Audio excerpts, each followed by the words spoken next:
Happy New Year to every one of you. Happy New Year, Happy New Year, Happy New Year. I want to believe you are having a wonderful time with your family, with your friends, and well wishers. Yeah, 2025 is actually a promising year, and everything seems to be, we will be okay.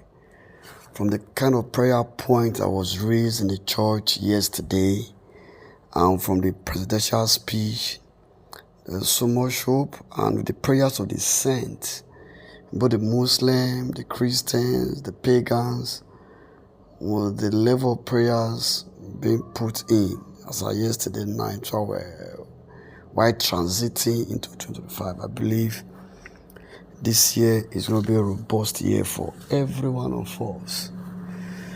Having said that, it is also good for us to have a review of what happened last year and also think about how we can make some adjustment as a country to better the lives of our citizens.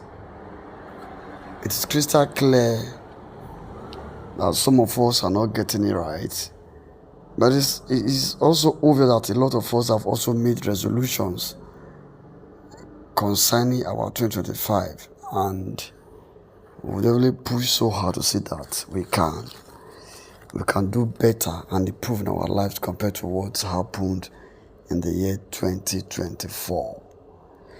Well, as we're about running off the year 2024, our president was tagged the third most corrupt leader in the world. The third most corrupt leader in the world. For me, now person carry first and person carry second, so third. But I believe with this, it should have a rethink now, that it should go to at least number 10 or 15 before the end of this year, so that even by the end of this year, you can say, okay, is that number 15? You cannot be taking that juicy position for corruption level. It don't make sense. Yes, he has assured us that our sacrifices over the years, over the past month of his administration, is not going to be in vain, and it will start paying off anytime from now. But one other area we asked them to look into, National House of Assembly should look into, is the so much waste in the 2025 budget. From reports,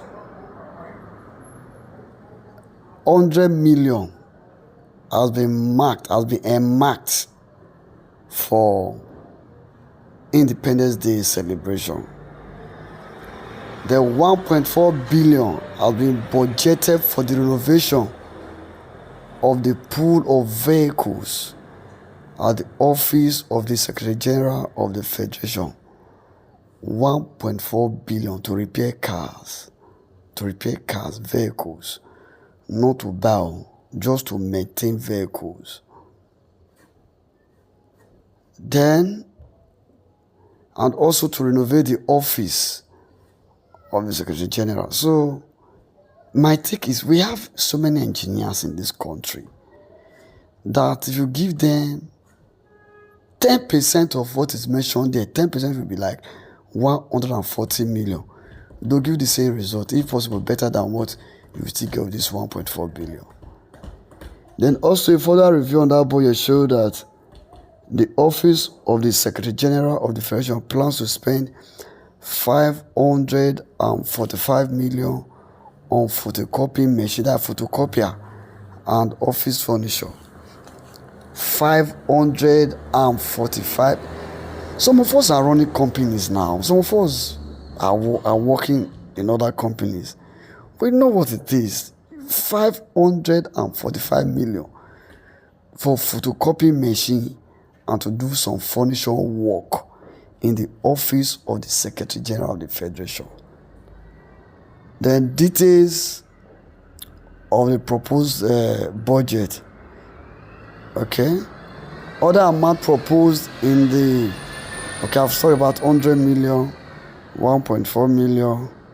Okay, these vehicles include 5 number Toyota Jeep, 5 number of 4-wheel drive pickup, double cabin vehicle, 8 number saloon cars.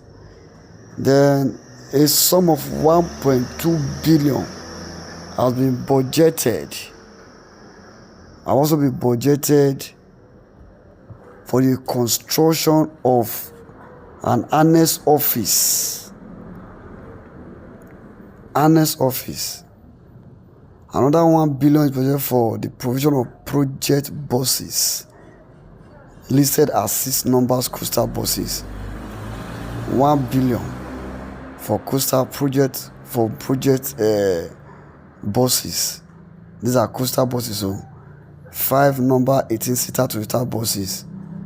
Then another 300 million has been budgeted for digitalization to the government of the federation. Okay, to digitalize, that's to say, to turn the office of the Secretary General of the Federation to an Android pattern, to make it digital. Now to spend 300 million. There have been concerns of prudence in the expenditure of the government and amid complaint of poor revenue and poor economy. Recently, Sarah reporters reported that a review of the proposed 25 budget currently before the National Assembly showed that the government plans to spend 298 million to renovate the Vice President Guest House in 2025. Renovation. The development is even as the state plans another 466.8 million for renovation of the Vice President quarters at the State House. The quarters will spend 466.8 million to renovate, not to build from scratch. They are not buying land just to renovate. 466 million to renovate the Vice President quarters. Then that same area again, there is own guest house. They need 298 million to get it fixed. Well, somebody commented, said it is only in Nigeria that politicians will do anything to convince the people that they are working. If Nigeria is working, it will affect every aspect of our lives.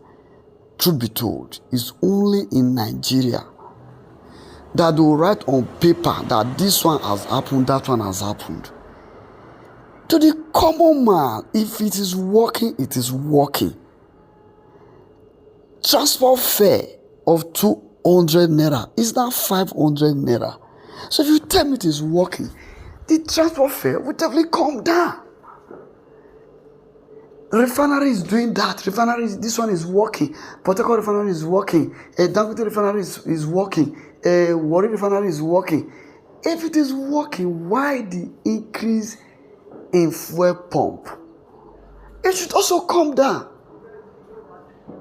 But we're not saying that. On paper, 24 hours. Why? You don't need to convince us.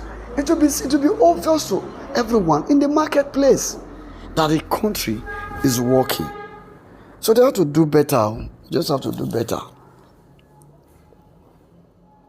They just have to do better. That's my take. Well, my advice, or the least solution I can profile, is that if our judiciary will have to sit up to ensure that capital punishment are given to people embezzling Nigeria's money. You cannot steal 1 billion and budget like 100 million just to service security agents, buy your way out, and then after everything you go. So that is exactly what is happening. So these guys, they already understand the system. They already understand the system. It's so easy for them to steal trillions and budget like 2 to, let's say, 50 billion out of the trillions, just to service security agent, service anti-corruption agent, and they'll go scot-free. Nothing happens to them. But if we change the system, the structure,